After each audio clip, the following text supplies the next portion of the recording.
Bismillahirrahmanirrahim. Assalamualaikum warahmatullahi wabarakatuh. Innal hamdalillah nahmaduhu ta'ala wa nasta'inuhu wa nastaghfiruh.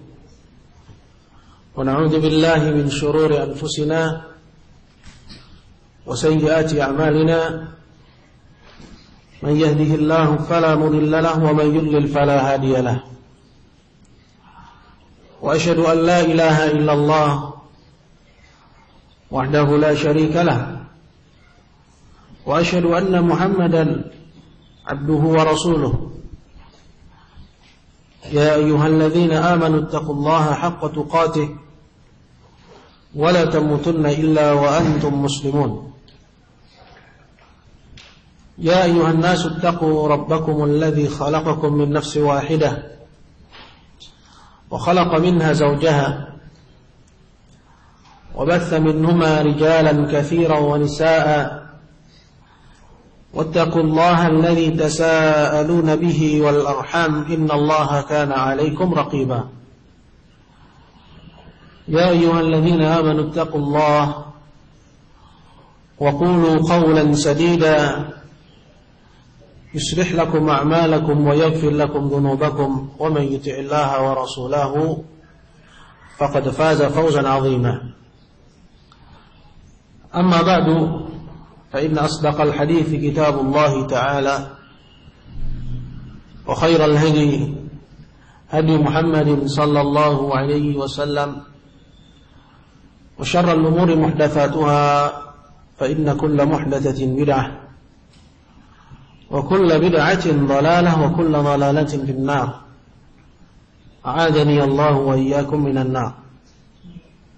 Alhamdulillah, puji syukur senantiasa kita panjatkan kehadirat Allah Jalla wa'ala, bahwa pada pagi hari ini meskipun dengan cuaca yang hujan, kita dapat berkumpul di sini dalam rangka untuk kita melanjutkan pembacaan kitab Kasyfus Syubuhat. Hadirin kaum muslimin yang saya muliakan, mempelajari akidah al-Islamiyah utamanya adalah, dan yang pertama yaitu perkara al-uluhiyah. Ini merupakan standar dasar bagi setiap al-insan, bagi setiap muslim, apalagi kalau dia itu adalah seorang Salafi al-Sunnah. Dan para ulama rahimahumullah, mereka telah menjelaskan tahapan-tahapan dalam mempelajari perkara uluhiyah ini. Dan apa yang dijelaskan oleh para ulama itu bukan suatu hal yang baku, harus seperti itu. Akan tapi sebatas petunjuk agar seorang muslim mengetahui dari mana dia harus belajar, agar seorang muslim mengetahui dari mana dia harus belajar. Maka para ulama rahimahumullah, khususnya al-mutaakhirun dari para ulama kita belakangan, mereka menempatkan seperti kitab al-usulul thalatha, al-qawaidul arba', begitu pula kitabut tauhid, ini sebagai fase awal bagi seorang muslim dalam mempelajari uluhiyah. Nah, ini merupakan standar yang seharusnya apabila dia memiliki loyalitas kepada sunnah, dia memiliki loyalitas kepada ilmu. Seorang memiliki loyalitas kepada sunnah, loyalitasnya adalah kepada ilmu, adalah loyalitas kepada ilmu. Maka seorang muslim dia harus memperhatikan dirinya, ya. Ada di mana dia, berada di posisi mana dia dari tahapan-tahapan yang diberikan oleh para ulama ini. Nah, ini. Adapun kitab kita, yaitu kitab Kasyfus Syubuhat, ini ya merupakan level lanjut sebenarnya. Itu tahapan lanjutan bagi mereka yang sudah melewati fase-fase dasar tadi. Maka alhamdulillah, segala puji bagi Allah Jalla wa'ala, majelis kita di tempat ini, ya, kita telah melalui fase-fase itu. Kita telah membahas apa yang telah disebutkan, bahkan lebih. Dan di sini itu pada masa-masa sekarang ini kita membahas kitab yang agung, yaitu kitab Kasyfus Syubhat. Maka hadirin dimuliakan Allah Subhanahu wa taala, seorang muslim yang dia mengetahui kekurangannya, dia menyadari kelemahannya, ya, bagaimana lemahnya dia dalam mempelajari ilmu, bagaimana lemahnya dia dalam istiqamah untuk hudur di majelis ilmu, untuk hadir di majelis ilmu. Belum lagi bagaimana lemahnya dia dalam menetapi fase-fase yang diberikan oleh para ulama tersebut. Sehingga seperti orang yang belajar di suatu perguruan tinggi misalnya, dia tidak termasuk orang yang rajin masuk. Dia tidak termasuk orang yang jelas fase belajarnya. Seorang yang demikian hendaknya dia perhatian pada itu. Hendaknya dia mulai memperbaiki dirinya dan caranya dalam belajar.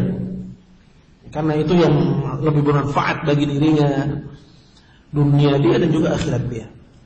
Maka lihat pada diri setiap kita.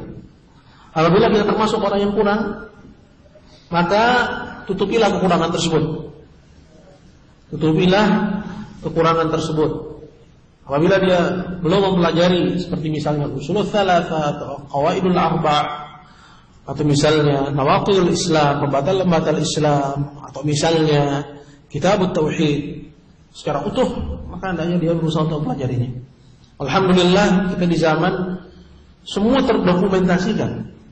Ya, di zaman semua terdokumentasikan. Pelajaran-pelajaran tersebut, apabila kita memiliki bahasa Arab yang cukup, kita bisa mengambil langsung dari para ulama, langsung bermujalasah dengan para ulama, dan kita ada di rumah kita. Maka bahasa Arab ini aham syai'. Bahasa Arab itu adalah perkara yang paling penting. Bahwa seorang bisa bermajlis dengan alim, ya, dengan ulama, ya, tanpa dia harus datang, dikarenakan keterbatasan waktu, dikarenakan keterbatasan biaya dan lain sebagainya. Tapi jangan sampai keterbatasan itu hanya adalah dalam perkara bahasa. Kalau ini bisa diatasi, ya, perkara bahasa itu bisa diatasi, maka keterbatasan jarak, ya, keterbatasan waktu, keterbatasan, ya, biaya itu bisa dengan mudah kita atasi, yaitu dengan seseorang bermajlis dengan ulama dan dia di rumah.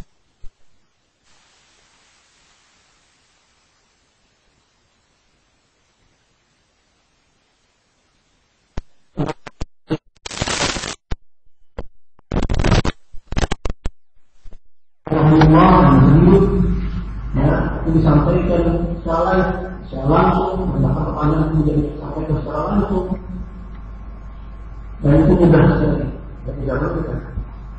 Kemudian mulai saya dibarengi dengan hikmah dia, dengan semangat yang tinggi, dengan semangat yang tinggi. Tapi bagaimana dengan orang yang tidak mengerti bahasa Arab? Maka dulu saya sampai para ketika Alhamdulillah ini bisa menjadi ulama. Dan istimewa perhatian kita lebih kepada pelajaran yang disampaikan di tekstual. Artinya apa? Jadi pelajarannya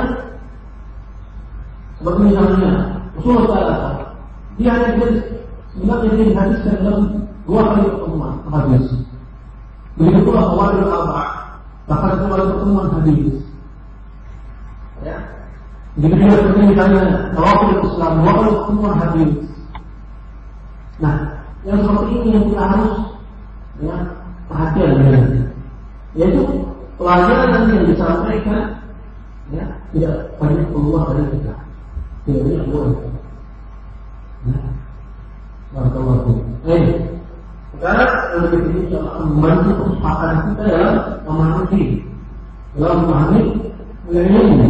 Ya, kalau kita ingin percepatan dalam dunia ini, maka semangat untuk percepatan dalam akhirat kita harus sendiri satu disiplin itu Allah. Dan itu pasti dalam cara yang umumnya. belum lagi disiplin yang lain, semua sifat, belum lagi disiplin ini. Ya, maka tanggung jawab kita banyak. Ya. Yang harus kita pelajari itu juga banyak. Maka seorang muslim yang tahu kemana hendaknya dia fokuskan waktunya, kemana hendaknya dia besarkan perhatiannya. Jadi dia lihat mana dia seperti yang itu berupa kebutuhannya apa? Lazim ilmu terus. Karena kalau seorang dia membuat grafik dirinya, ya, setiap saat di kampusnya itu kan stuck atau bahkan turun. Bahkan itu sudah belajar sebelum sekarang. Mulai depan sudah selesai. Kalau ada apa? Kemudian sudah selesai dalam waktu yang sudah selesai. Ya, kita betul. Dan sekarang saya sedang mempelajari ya persyaratan. Ini sudah sampai pada satu level. Ya, ini sudah sampai pada satu level dalam sekarang ini. Ya, dia tahu di mana posisi dia dan tingkat kemampuan dia dalam ilmu. Kemudian dia berikan kepada disiplin yang lain. Padahal itu bersifat di sini. Kita di sini sudah selesai dari kita apa? Anak ini orang suci ya, tapi orang semua dipaham. Dan karena dia yang istiqamah itu, ya, manusia itu istiqamah datang biasanya pemikiran. Biasanya pemikiran. Nah, ini ya, dituntut pada setiap kita untuk istiqamah. Istiqamah untuk karena yang perhatian dari itu ini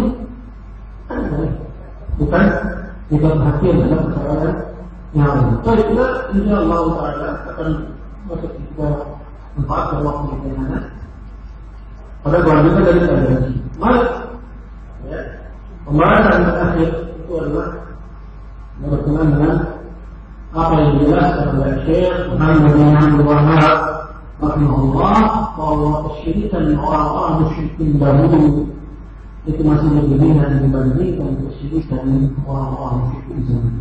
Sebutkan oleh beliau dari dua sisi. Dalam problem ini, ya, poin-poin itu adalah perhatian dengan, ya, poin-poin. Kemudian kepada pembagian, kepada definisi.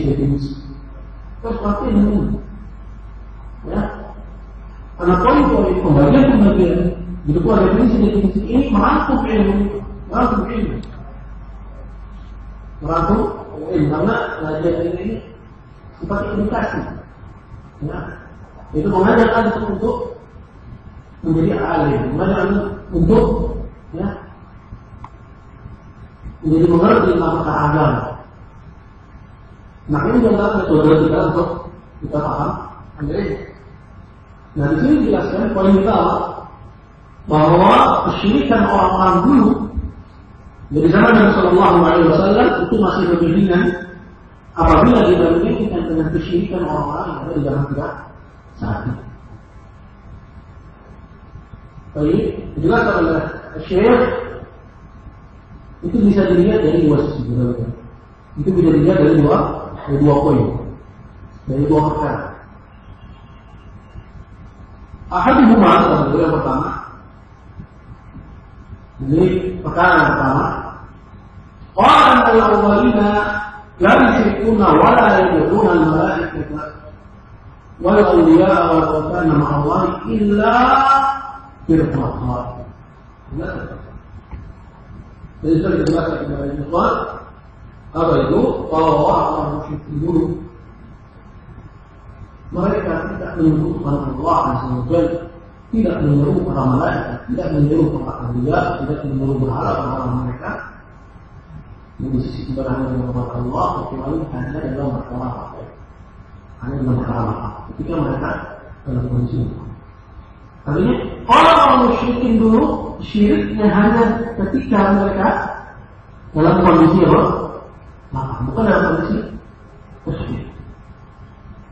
Ya, ketika mereka diberi kelapangan dalam kekayaan, diberi kelapangan dalam kesehatan, diberi kemudahan dalam tempat tinggal, diberi kemudahan dalam amalan apa, di situ mereka mensyirikkan kepada Allah. Kalau orang mensyirikkan, sedangkan ketika mereka ditimpa kesulitan, Karena manusia dia lepas dari dua keadaan. Apakah dia dalam kondisi apa? Ya, diberi kemudahan oleh Allah Jalla wa'ala, atau dia ditimpa kesulitan. Nah, orang manusia itu dulu ketika diberi kemudahan oleh Allah, mereka mengutuk Allah. Tapi tatkala mereka ya, ditimpa dengan kesempitan, ditimpa musibah, ditimpa cobaan, ditimpa ujian, lalu musuhna lillahi. Di situ mereka memberikan doa hanya kepada Allah, hanya berdoa kepada Allah. Di situ mereka hanya berdoa kepada Allah Subhanahu wa Ta'ala. Artinya mereka semuanya lain. Mereka lupa seperti yang Allah kata Al-Quran, Allah itu ilahiyah. Ketika mereka ditimpa musibah, ditimpa kesempitan, ditimpa kesulitan, maka mereka pun melupakan sesembahan yang biasa mereka sembah. Ya. Dia melupakan berhala-berhala yang biasa mereka panggil, para malaikat, para awliya, para nabi, orang saleh. Lupa, bahwa masalah illa yang cuma diingat ketika itu siapa? Hanya Allah. Ini kondisinya kesyirikan orang. Ya, ini pahami dengan Allah Subhanahu wa Ta'ala. Dikatakan oleh Syaitan akan Allah Ta'ala.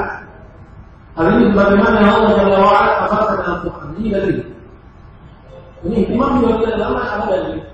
Karena diri itu dibangun di atas pilihan yang jelas. Dalil dari kitab sunnah, ya, sumber hukum kita 4. Ya, sumber hukum kita berapa? 4.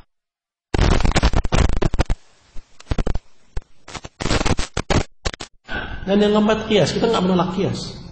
Seperti yang dituduhkan oleh ahlul batil, menuduh bahwa ahlus sunnah menolak kias. Lah, kita tidak menolak kias.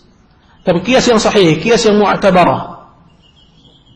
Ya, kias yang sahih, kias yang mu'tabar. Dan pembahasan ini bisa antum ambil dari apa yang dikaji oleh Ustaz Rizki hafizahullah taala ketika beliau memberikan materi muqaddimah ilmu syar'i di Depok. Ya, tapi sepertinya baru sampai kepada pembahasan ijma'. Itu belum selesai, tapi insyaallah kita akan minta beliau untuk menamatkannya. Itu terekam enggak? Terekam ya. Nanti sambungannya direkam juga. Anda juga belum selesai tentang Nawaqidul Islam, sambungannya direkam juga.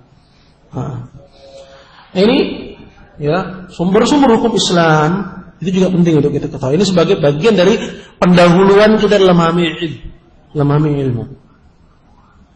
Ya, barakallahu fikum. Kembali kepada pembahasan sumber hukum itu 4. Ya, nah, berkenaan dengan masalah ini ada dalil dari Al-Qur'an. Baik.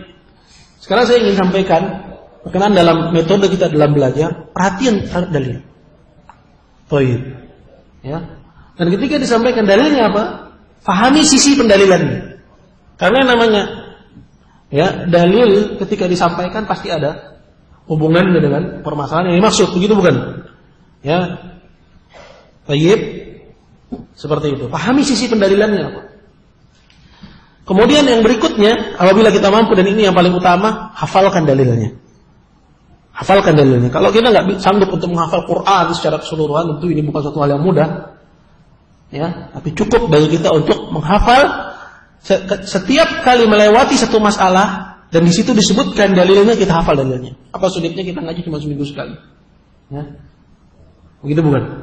Ya, ngaji satu kitab dari awal sampai akhir faham dan hafal dalil selesai, itu afdal daripada banyak-banyak majelis tapi ya tidak ada yang jadi. Tidak ada yang jadi. Nah ini. Jadi ya, kita berkenan dengan dalil seperti itu. Mungkin dalam satu masalah sebutkan dalilnya lebih dari satu. Ya. Dalil Al-Qur'an sekian, dalil sunnah sekian, dalil dari ijma' disebutkan, siapa yang menukil ijma' dalam masalah ini misalnya. Ya. Dan seterusnya. Tapi cukup bagi kita, kalau kita nggak mampu, cukup hafal satu ayat kita hafal. Tapi berkenaan dengan masalah ini, ikhwah yang dimuliakan Allah, disebutkan dalilnya adalah, kata beliau, yang terdapat dalam surah Al-Isra di ayat yang 67. Al-Isra ayat 67. Allah Jalla wa Ala berfirman, Wa idza massakumud dhurru fil bahri dhalla man tad'una illa iyyah. Dan apabila kalian ditimpa massakumud dhurr, madarrat, kalian ditimpa kesempitan, ditimpa kesulitan, ketika itu kalian berada di lautan, ya, itu ketika kalian, ya, ditakut-takuti oleh Allah Jalla wa Ala, kalian berada di tengah laut, kemudian gelombang menghantam kalian dari depan, belakang, kanan dan kiri kalian. Kira-kira dalam kondisi seperti itu, ya, seperti apa hati kita? Kira-kira takut nggak? Kematian di depan mata, kematian di depan mata, ya. Jangan ada orang bilang, biasa itu Pak Ustadz, ya, nenek moyang kita seorang pelaut, gitu. Walaupun nenek moyang kita ini seorang pelaut, ikhwah yang dimuliakan Allah Tabaraka wa Ta'ala, ya, kondisi yang seperti itu membuat hati itu menjadi kecil, nyut, ya, menciut nyali kita, ikhwah yang dimuliakan Allah. Nah, Allah Jalla wa Ala kabarkan di sini tentang kondisi orang-orang musyrikin. Ketika kalian, kata Allah, ditimpa, ya, kesulitan di tengah laut, ya, ditimpa gelombang depan, belakang, kanan, kiri, ya, menerjang kalian, dhalla man tad'un, kalian pun lupa terhadap sesembahan-sesembahan yang biasa kalian sembah, ya, kalian lupa kepada berhala-berhala yang biasa kalian panggil, ya, di situ kalian lupa kepada Latta, Uzza, Manat, kalian pun lupa kepada para malaikat, para nabi, orang-orang saleh yang biasa kalian mintai, ya, pertolongannya, mintai syafaatnya. Bal, ya, lupa. Illa iya, kecuali Allah. Kalian cuma panggil Allah di saat itu. Allah cerita di sini tentang siapa? Orang musyrikin awalin, orang musyrikin dulu.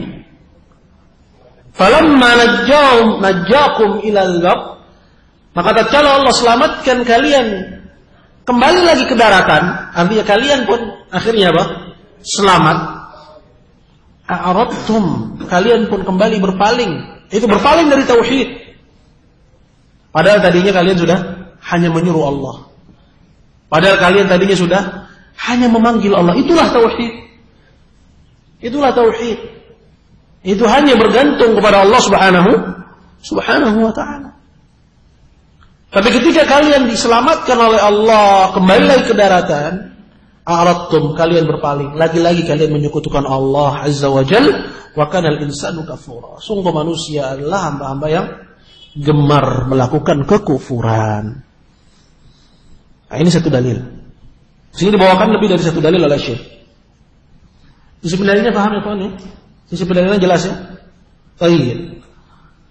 Qala wa qawluhu, ini dalil yang kedua kata Syekh, yang terdapat dalam suratul An'am pada ayat yang ke-40 dan 41. Di situ Allah Jalla wa Ala berfirman, "Qul ara'aitakum in ataakum 'adzabullahi aw atatkumus saa'ah." Katakanlah kepada mereka wahai Muhammad. Katakanlah kepada mereka wahai Nabi, kepada orang-orang musyrikin. Ara'aitakum, terangkanlah kepada kami. In atakum 'adzabullah, kalau azab Allah datang kepada kalian, aw atatkumus saa'ah, atau datang hari kiamat menghampiri kalian, aghairallahi tad'una in kuntum shadiqin, adakah selain Allah yang kalian seru kalau kalian benar dalam keyakinan kalian itu? Adakah dalam kondisi itu selain Allah yang kalian ikut-ikutan seru, selain Allah yang ikut-ikutan kalian panggil? Kata Allah selanjutnya, bal iyyahu tad'un, bahkan ketika itu hanya kepada Allah lah saja kalian menyeru. Itu ketika kalian ditimpa apa? Kesempitan. Datang kepada mereka azab Allah, ya, datang kepada mereka hari kiamat, ya. Jangankan orang Islam, ya, datang cerita kepada saya berkenaan dengan peristiwa tsunami tahun 2004 dulu. Ya, ketika itu pengajian kita masih di Talang. Ya, itu hari Minggu, hari Ahad. Kita baru pengen ngaji itu pagi-pagi. Ketika terjadi peristiwa tsunami, itu yang manggil Allah, yang teriak la ilaha illallah, sampai orang-orang Cina yang penyembah tapekong teriak la ilaha illallah. Keluar dari toko-toko mereka menyebut nama Allah Jalla wa'ala. Karena mereka biasa mendengar orang-orang Islam menyebut itu. Di situ mereka lupa sama tapekong-tapekongnya, lupa sama sembahan-sembahan yang tiap hari dikasih lupa. Tiap pagi dulu lihat toko-toko Cina, ya, dia keluarin Tuhannya dikeluarin dari tempat penyimpanan, ya, itu Tuhan mereka. Ya, mereka keluarkan Tuhan dari tempat penyimpanan, kemudian mereka bakarkan dupa. Nggak bisa Tuhan yang bakar dupa itu, perlu dibakarkan kepadanya dupa. Kemudian dia sembah Tuhannya. Tapi tatkala ketika terjadi peristiwa itu, ya, mereka ikut-ikutan sama orang-orang Islam. Mereka meneriakkan apa yang diteriakkan oleh orang-orang Islam, la ilaha illallah, la ilaha illallah. Nah ini, hadir oleh Allah Subhanahu wa taala. Nah, kita kembali kepada pembahasan. Kata Allah Jalla wa ala, bal iyyahu tad'un, katanya.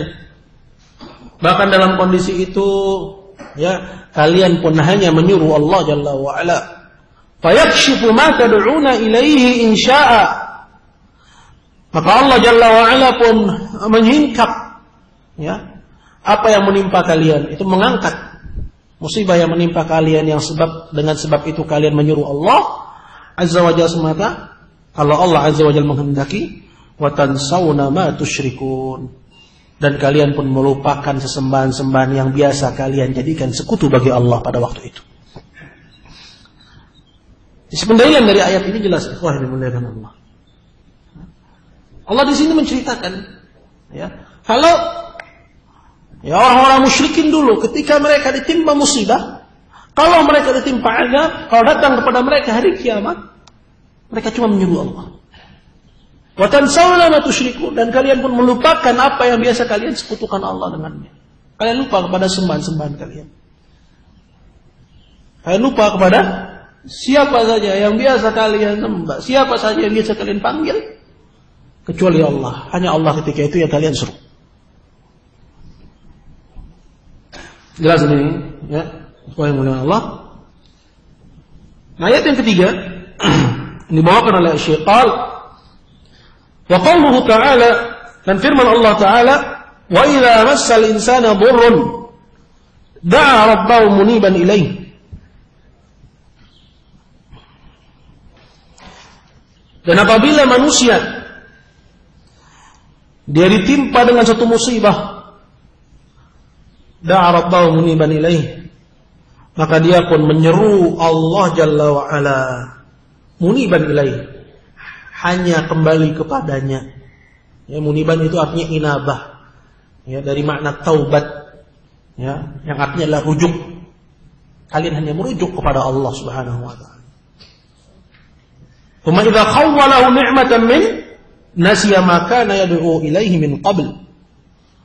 Maka tatkala Allah Jalla wa ala, ya, singkap, ya, musibah itu dari kalian, diganti musibah itu menjadi nikmat. Akhirnya kalian enggak jadi ditimpa musibah. Allah Azza wa Jalla pun akhirnya menyelamatkan kalian. Kata Allah Jalla wa ala, nasiya ma kana yad'u ilaihi. Maka manusia itu pun akhirnya melupakan apa yang biasa dia seru ketika ditimpa musibah sebelumnya. Maksudnya di sini siapa? Dia lupa lagi sama Allah Jalla wa ala. Dia lagi menyeru siapa? Dia kembali menyeru sembahan-sembahannya. Ketika Allah Jalla wa ala selamatkan dia dari situasi genting itu. Ya. Padahal ketika ditimpa kegentingan, siapa yang dia seru? Allah. Diselamatkan oleh Allah dari, ya, situasi yang sempit tadi. Dia lupa sama Allah. Dia sembah lagi kuburan-kuburan. Dia datang lagi ke makam-makam. Ya. Nah ini. Nas'alullah ta'ala al-afwa wal afiyah. Selanjutnya kata Allah, qala wa ja'ala lillahi andada liyudhilla an sabil. Maka lagi-lagi dia, itu manusia itu, menjadikan bagi Allah tandingan-tandingan. Kapan? Ketika diberikan kelapangan, diberikan keselamatan dari musibah tadi. Dia jadikan bagi Allah tandingan-tandingan. Dia jadikan kuburan sebagai tandingan Allah. Dia jadikan makam sebagai tandingan Allah. Dia jadikan patung-patung sebagai tandingan Allah dalam berdoa. Ya. Dalam inabah, dalam al-khauf, dalam memberikan rasa takut, wal mahabbah, dan kecintaan. Dijadikan itu semua lagi menjadi apa? Tandingan-tandingan Allah. Apa kata Allah selanjutnya? Qul, katakan kepada mereka, wahai Nabi, tamatta' bi kufrika qalila. Bersenang-senanglah kalian dengan kekufuran kalian sementara ini. Allah cap itu sebagai kufuran. Allah cap perbuatan mereka, itu sebagai apa? Sebagai kufur. Qul tamatta' bi kufrika qalila. Innaka min ashabin nar. Sesungguhnya kalian adalah para calon penghuni neraka. Nah, ini masih lebih ringan, ini pembahasan kita di sini. Ini masih lebih ringan dengan apa yang diperbuat oleh orang-orang musyrik di zaman kita. Nah, yang masih lebih ringan ini, itu Allah katakan sebagai apa? Kekufuran. Gimana ntar yang lebih parah? Itu bukan. Yang masih lebih ringan ini Allah sebut sebagai kufuran. Gimana lagi dengan lebih parah? Seperti yang dilakukan oleh orang-orang musyrik di zaman kita. Baik. Nah, ini antum pahami insyaallah. Dan dalil yang terakhir yang disebutkan oleh Syekh, yang keempat, kata Allah Jalla wa Ala, qala wa idza ghasyahum mawjun kadh-dhulal. Dan apabila mereka ditimpa oleh ombak yang seperti gunung, kadh-dhulal. Ini ceritanya tentang kalau mereka melakukan pepergian di mana? Di lautan. Da'awullah mukhlishina lahud-din. Maka di situ mereka menyeru hanya kepada Allah semata. Cuman Allah yang dia panggil.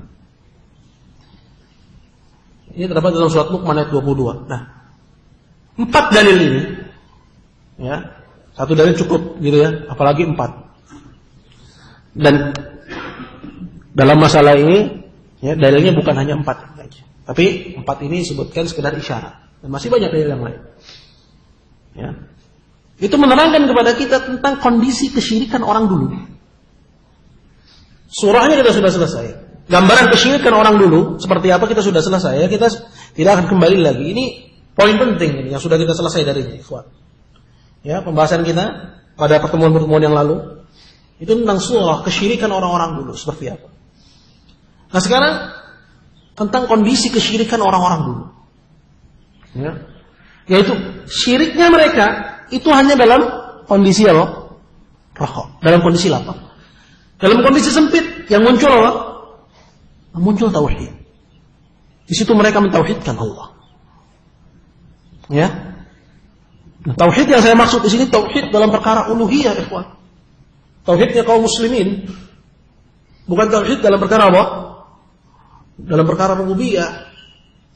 Karena orang-orang musyrikin, mereka juga mentauhidkan Allah dalam perkara apa?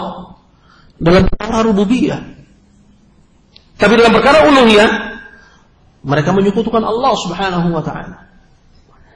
Tapi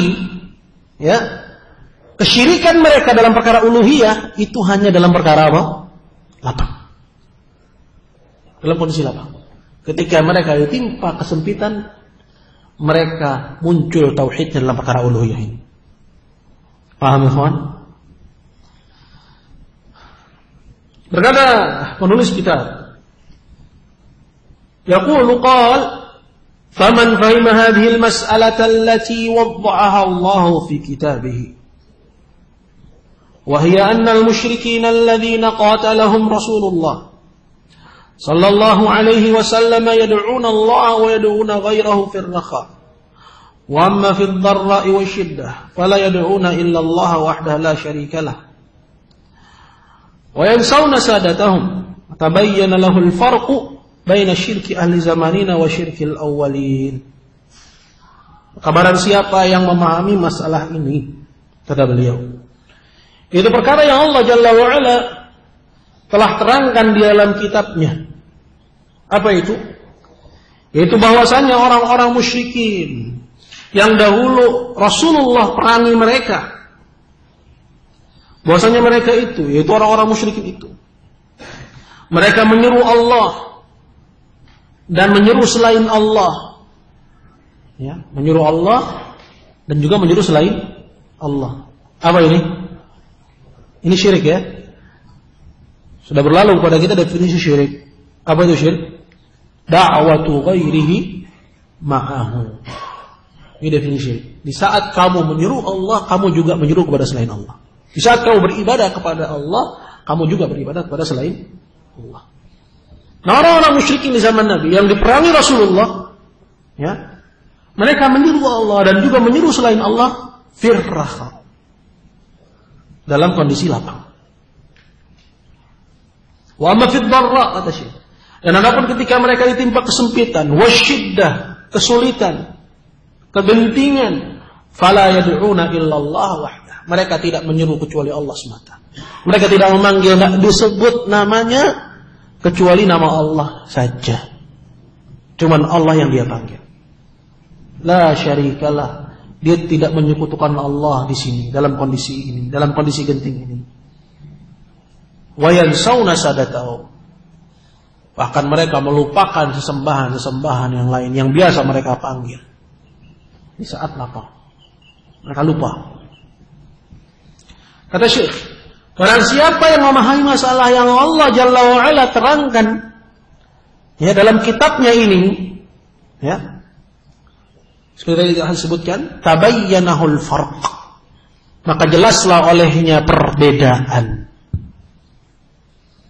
baina syirki ahli zamanina wa syirkil awwalin, antara kesyirikan orang-orang yang melakukan kesyirikan di zaman kita, ya, dengan kesyirikan para musyrikin generasi pertama.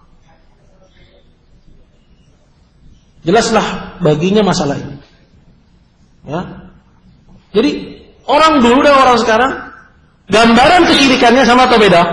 Sama, ya.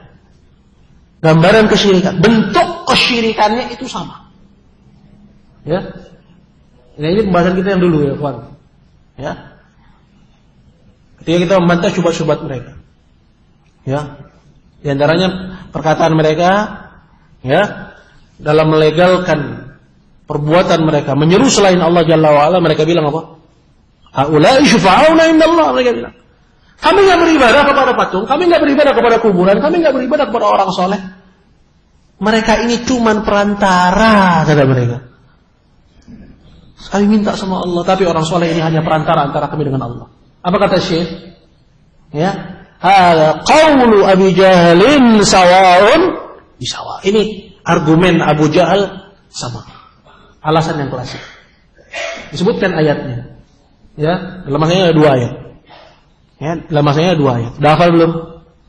Dah hafal belum? Belum. Nah, itu PR, karena ini dimuliakan Allah. Ya, ada waktu kita untuk urus yang lain, itu PR. Hafalin.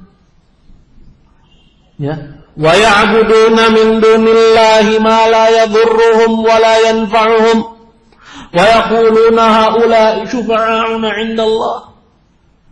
Dan orang-orang musyrikin dulu mereka beribadah kepada sesembahan-sesembahan selain Allah, min dunillah. Dari sesembahan-sembahan yang tidak bisa, ya, memberi kemanfaatan kepada mereka, enggak bisa juga memberi kemudaratan kepada mereka. Dan mereka, orang-orang musyrikin itu, mereka beralasan, berargumen, haula'i syufa'auna indallah. Sesembahan-sembahan itu hanya syufa'a. Apa arti syufa'a? Wusata, perantara antara kami dengan Allah. Argumen mereka itu, ya, ini argumen mereka. Boleh. Nah, kalau kita lihat kepada orang-orang musyrik di zaman kita, sama. Datang coba ke makam Habib Kuncung, lihat orang-orang yang beribadah di situ. Datang coba ke makamnya Habib Luar Batang, lihat orang-orang yang ibadah di situ. Datang ke makamnya Pangeran Jayakarta, nggak jauh-jauh di sini, kawan. Ya, di sini, di mana? Ya, di negara kaum ya, nggak jauh. Ya, datang ke makam Habib Kalibata, Habib Cikini, nggak jauh-jauh. Ini agama kita, ikhwan yang dimuliakan Allah. Dan inilah dandanannya Rasulullah sallallahu alaihi wasallam yang selalu gembar-gemborkan oleh Rasulullah sallallahu alaihi wasallam, Allah tauhid.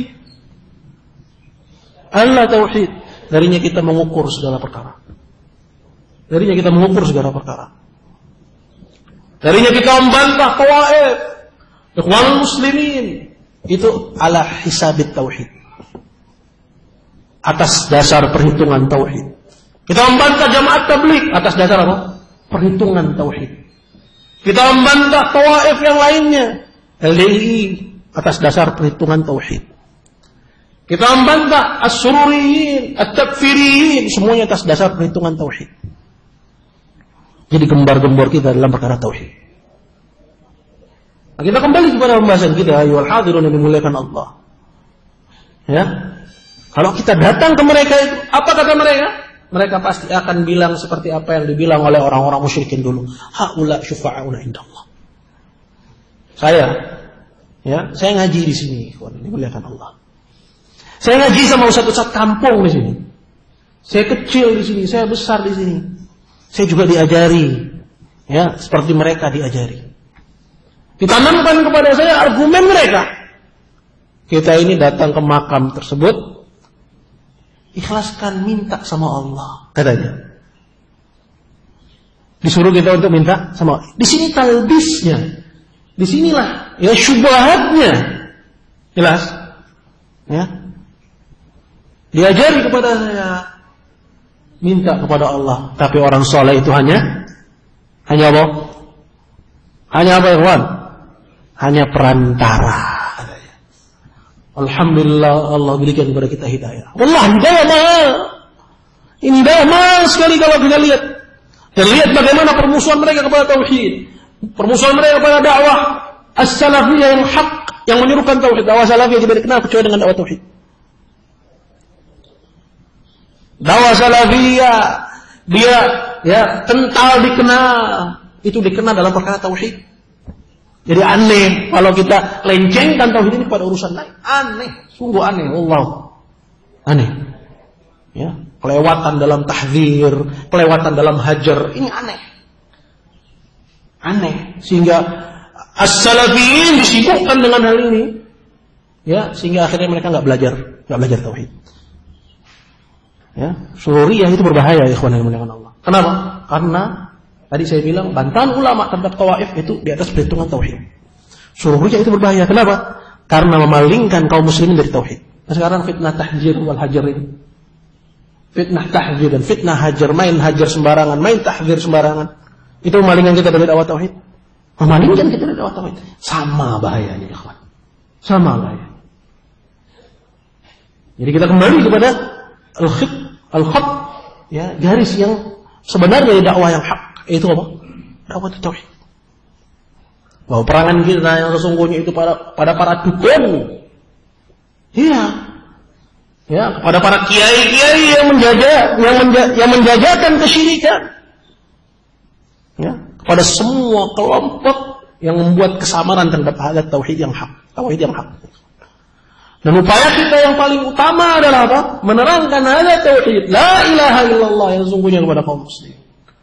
Sehingga jelas dan terang bagi mereka mana agama yang dibawa Nabi Sallallahu Alaihi Wasallam, mana agama musyrikin, mana agamanya orang-orang musyrik. Maka kita punya standar, kita punya sasaran-sasaran. Kita pengen kawan-kawan, ayo kita sama-sama lewati standar usul salasah. Alhamdulillah selesai. Misalnya, ayo kita beranjak standarnya disamakan di nawaqidul Islam, ya. Terus beranjak standarnya disamakan. Hingga kita pengen disamakan dalam perkara apa? Misalnya kasus syubhat, standarnya sama. Kita beranjak sama-sama. Jadi dakwah kita bukan tanpa sasaran, bukan tanpa strategi. Begitu ikhwan yang dimuliakan Allah. Maka jangan ada hal-hal yang memalingkan dari konsentrasi ini. Nah, ikhwan yang dimuliakan Allah Subhanahu wa taala. Nah ini. Maka dalam gambaran ya kesyirikan itu antara orang musyrikin dulu dengan orang musyrikin sekarang apa? Sama atau beda? Sama, hakikat syiriknya sama. Ya, hakikat syiriknya sama. Ya, tapi keadaannya beda. Orang musyrikin dulu Mereka menyekutukan Allah dalam perkara apa? Lapang. Ketika mereka ditimpa kesulitan, mereka mentauhidkan Allah. Ya. Tapi orang-orang musyrikin sekarang, mereka menyekutukan Allah, continue, syiriknya daim, continue dalam kondisi lapang dan dalam kondisi apa? Ditimpa kesempitan. Maka kata Syekh, barang siapa yang memahami masalah ini, jelaslah baginya perbedaan antara kesyirikan orang dulu dan kesyirikan orang-orang sekarang. Walakin aina man yafhamu qalbuhu hadhihi al-mas'alata fahman rasul. Akan tapi mana orang yang memahami masalah ini dengan pemahaman yang dalam? Karena pertama mereka tidak mau belajar. Yang mau belajar dipalingkan dari belajar yang sesungguhnya dengan urusan-urusan yang lain. Dengan fitnah-fitnah yang lain. Wallahi ayyuhal hadirun, tidak ada bantahan yang paling dahsyat kepada tawaif delal, kepada kelompok-kelompok yang sesat lebih besar daripada semangatnya kita dalam pelajari ilmu. Tidak ada bantahan yang paling besar terhadap mereka, dibanding dengan semangatnya kita dalam menggali ilmu. Ini bantahan terbesar kepada mereka. Kenapa? Karena kalau kita belajar ilmu agama, berarti kita pegang barometernya. Kesyirikan atau kesesatan itu bisa berubah wujud besok-besok, berubah nama besok-besok. Sekarang dia datang dalam nama A, besok datang dalam nama B, tapi hakikatnya nggak akan berubah dari apa yang ada dalam barometer kita. Jelas?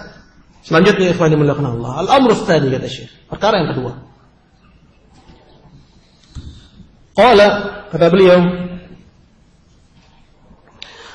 anna al-awwalina yad'una ma'allahi unasan muqarrabina 'inda Allahi imma anbiya'a wa imma awliya'a wa imma malaikah. Aw yad'una ashjaran aw ahjaran muti'atan lillahi laysat 'asiyatan. Wa ahlu zamanina yad'una ma'allahi unasan min afsaqin nas.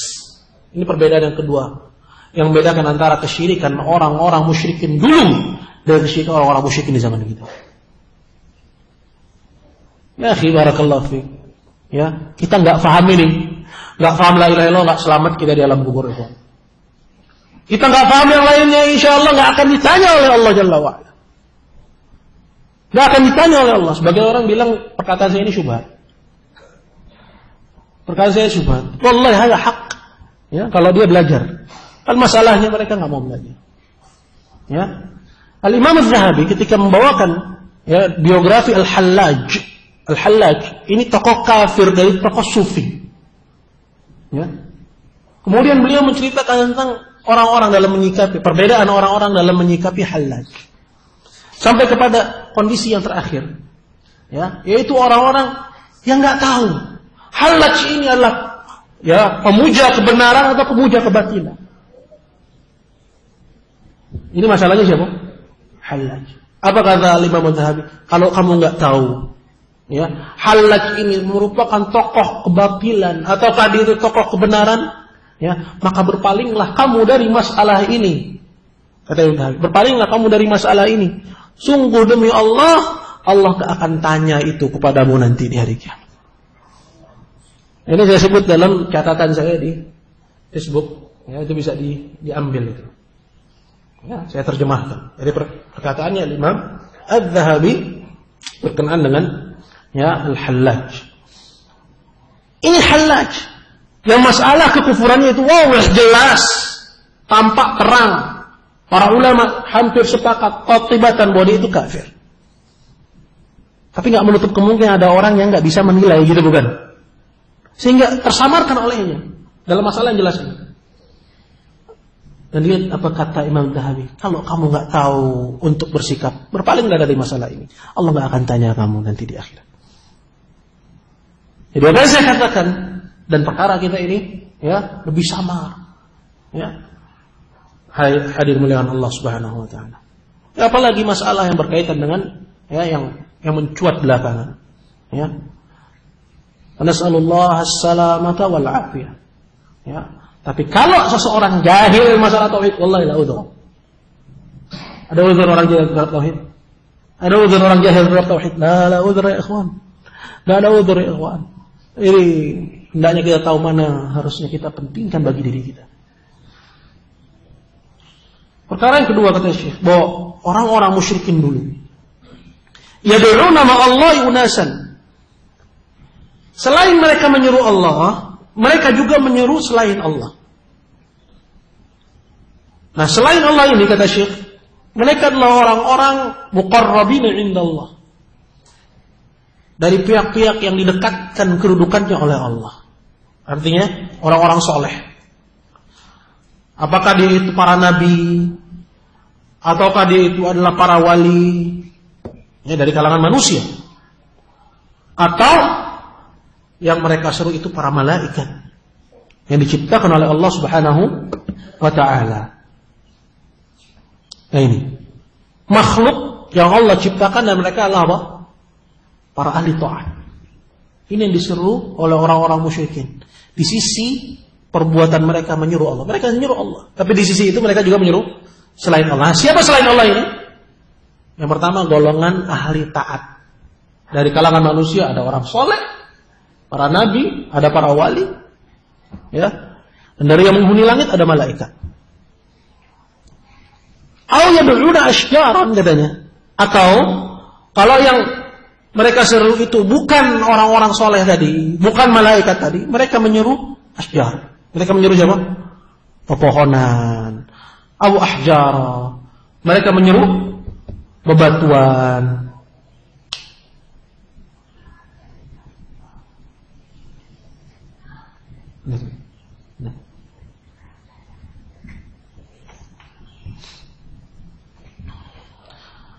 Muti'atan lillahi laisat 'asiyah. Itu dari benda-benda mati.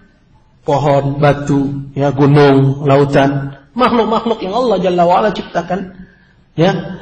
Dan mereka menjalani apa yang Allah Jalla wa Ala perintahkan. Ya kan? Ya, dari pohon, bebatuan, kita enggak tahu. Ya, memang tidak tampak oleh kita, tapi mereka adalah hamba-hamba Allah yang taat. Ya, hamba-hamba Allah yang taat terhadap perintah Allah Subhanahu wa ta'ala. Laisat asiyatan, bukan para pelaku maksiat. Batu, pohon, ya, gunung, ya, lembah. Jelas ya ikhwan ya? Ini ya, yang disuruh oleh orang-orang musyrikin dulu. Ada orang-orang saleh, ada benda-benda mati. Yang mana benda-benda mati ini mereka bukan termasuk para pelaku maksiat. Baik. Orang-orang zamanina kata Syekh. Tapi sedangkan ya, orang-orang musyrik ini zaman kita, yad'una ma'allahi unasan min afsaqin nas. Yang mereka seru, ya, di sisi ibadah mereka kepada Allah, mereka juga menyeru orang-orang yang orang-orang itu adalah min afsaqin nas, orang yang paling fasik, ya, yang mereka sembah selain Allah Jalla wa'ala, yang mereka panggil namanya selain Allah Jalla wa'ala, itu orang-orang yang paling fasik di tengah-tengah manusia. Walladzina yad'unahum humul ladzina yahkuna anhum al-fujura min az-zina was-sarqati wa tarki as-salati wa ghairi dzalik.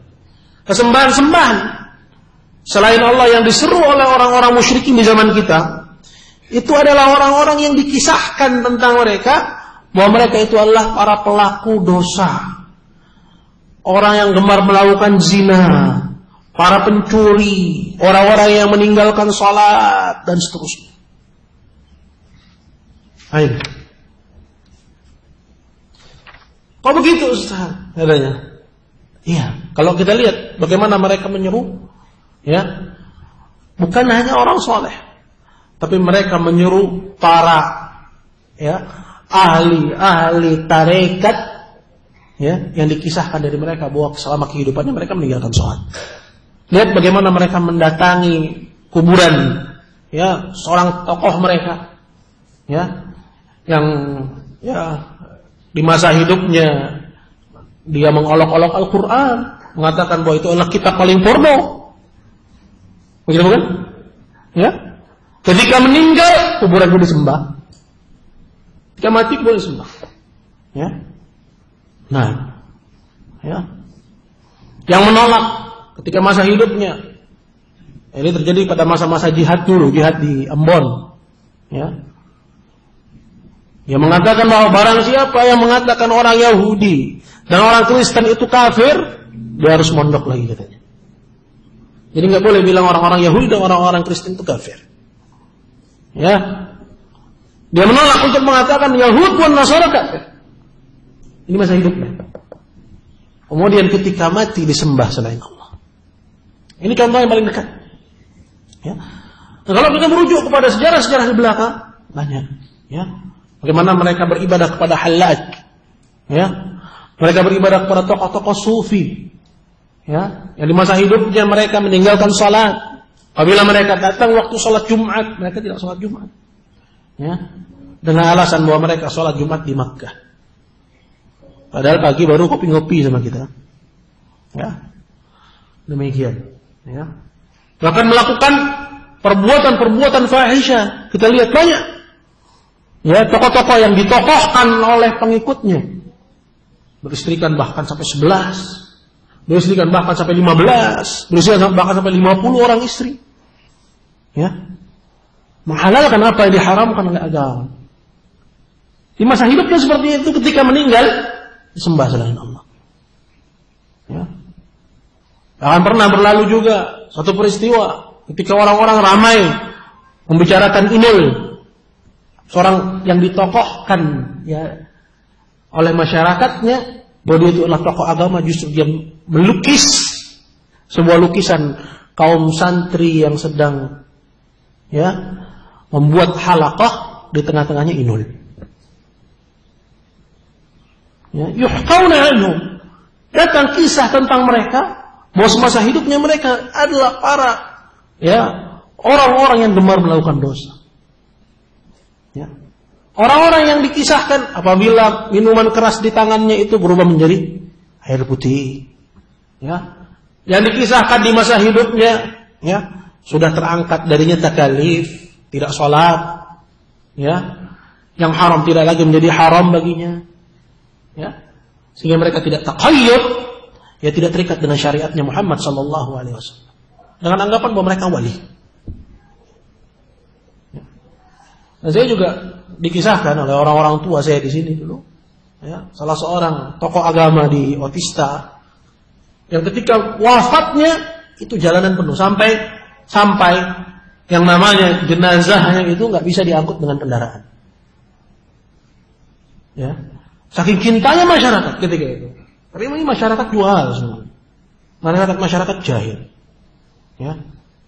Gimana nggak bisa diangkat dengan kendaraan? Membludaknya manusia. Sehingga ya itu estafet. Kerandanya itu dibawa secara estafet oleh yang hadir. Oleh khalayak ketika itu. Saking dahsyatnya kecintaan masyarakat padanya. Ya. Dan dikisahkan tentang orang ini, itu di rumahnya ada patung Bunda Maria. Di rumahnya ada patung Bunda Maria. Jadi kalau kita buka pintu, ini cerita orang tua saya, ya, dari paman-paman saya nggak bisa sebut siapa yang dimaksud di sini, ya, tapi kuburannya ada di sana. Ya, kalau antum masuk ke condet, nah sebelah kanan itu kuburannya itu. Ya, sebelah kanan itu yang kayak rumah itu kuburannya. Ya. Kalau kita masuk ke rumahnya, itu pertama kali yang kita lihat itu patung Bunda Maria. Wa nasallallahu as-salamata wal afiyah. Ain. Ikhwan dimuliakan Allah dan yang lain sebagainya. Ya. Dari orang-orang yang mereka semasa hidupnya tidak terikat dengan syariat. Dengan anggapan bahwa mereka wali. Boleh melakukan yang diharamkan. Yang haram baginya menjadi halal. Tidak terikat dengan perintah-perintah Allah. Perintah salat, kalau salat di Mekah katanya.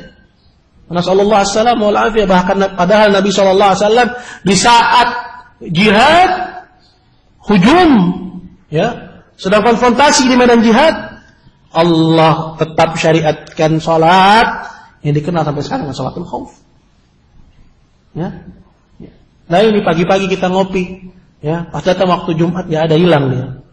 Tanya kemana? Oh, dia salatnya di Mekah katanya. Subhanallah. Ya, cepat betul. Ya, nah ini jin telah menggambarkan kepadanya, ya, tempat sampah itu seolah-olah adalah Baitullahil Haram.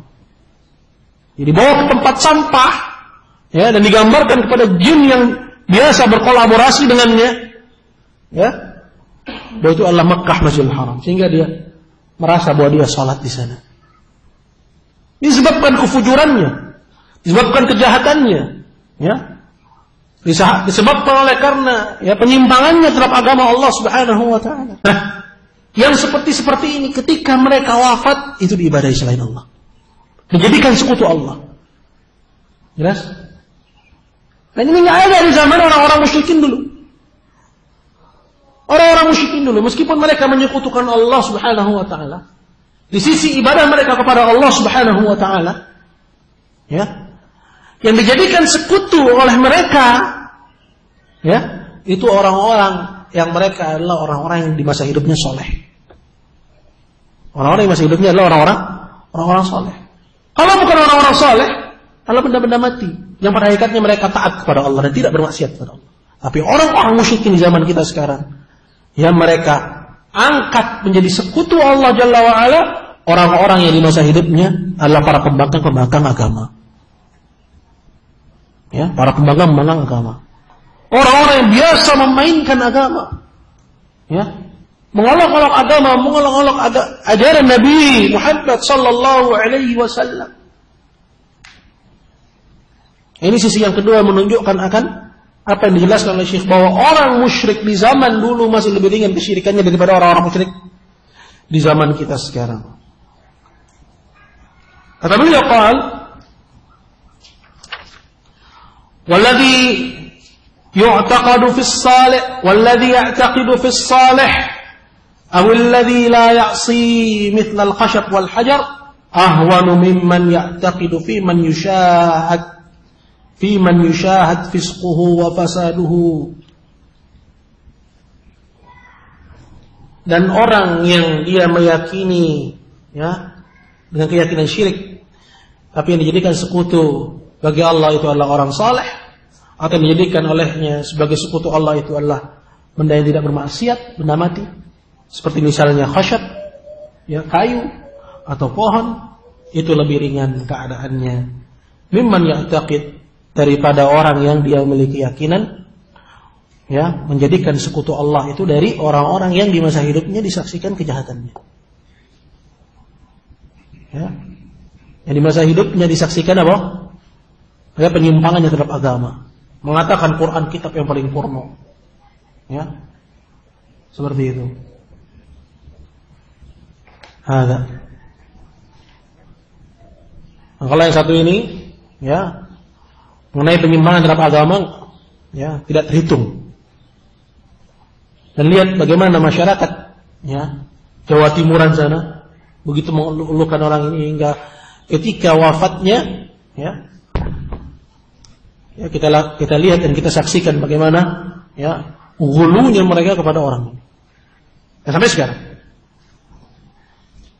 Al-muhim dari apa yang disampaikan oleh Syekh, bahwa orang dulu itu masih lebih ringan, ya, daripada orang-orang musyrikin di zaman kita sekarang, dari dua sisi tadi.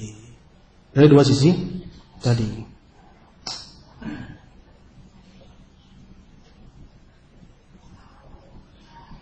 Dah jam berapa sana? Dah dengar? Jam 11. Ah, ini yang jawab. Baik, insyaallah ikhwan. Ya, ini aja insyaallah kajian kita. Semoga ada manfaatnya. Dan untuk kawan-kawan yang ingin Allahu a'lam, ini kajian kita, saya sampaikan ada dua yang baru di Jakarta ini. Yang pertama kajian Ustaz Rizki di I'tisam. Ya, ini jam 9 ikhwan. Anda minta ikhwan yang pengen belajar fikih datang jam 9, ya. Karena kalau antum datang setengah 10, Ustaznya mulai jam setengah 10, akhirnya cuma setengah jam antum belajar. Ya. Jadi kalau antum bisa datang tepat waktu, kita usahakan di Ustaznya jam 9. Nah, berkenaan dengan bukunya, kalau yang pengen ambil bisa ambil di Wadi itu. Ini Maktabatul Wadi di sana. Atau mungkin ada ikhwan yang ingin mengupayakan, ya. Kalau yang ingin cepat ya bisa ambil Umdatul Fiqh. Kitab Umdatul Fiqh, cari matannya. Ini menurut mazhab Al-Hanabilah. Ini menurut mazhab Al-Imam Ahmad bin Hanbal. Ya, dan kajian kita yang kedua adalah jam 11 di sini. Ya, ini juga antum upayakan bukunya. Jadi ada buku pedoman yang antum pegang. Ya. Nah, ini pun juga ya mudah untuk mencari kitabnya. Ya. Kitab Matan Abi Syuja' untuk bisa ambil di mana? Di toko buku Syafi'iyah itu banyak. Ya, karena ini kitab populer dipakai oleh pondok-pondok salafiyah ya, pondok-pondok salafiyah kita, ya, maksudnya pondok-pondok Syafi'iyah, ya, atau mencari di Kuitang pun juga ada. Kuitang banyak itu berdiri toko-toko buku, ya, dari berbagai macam cetakan bisa ambil, ya, banyak kalau berkenaan dengan matan Abi Syuja'. Ini insyaallah dari saya. Wallahu taala a'lam wa ilahuna. Kita cukup sampai di sini. Subhanakallahumma wa bihamdik asyhadu an la ilaha illa anta astaghfiruka wa atubu ilaik. Assalamualaikum warahmatullahi wabarakatuh.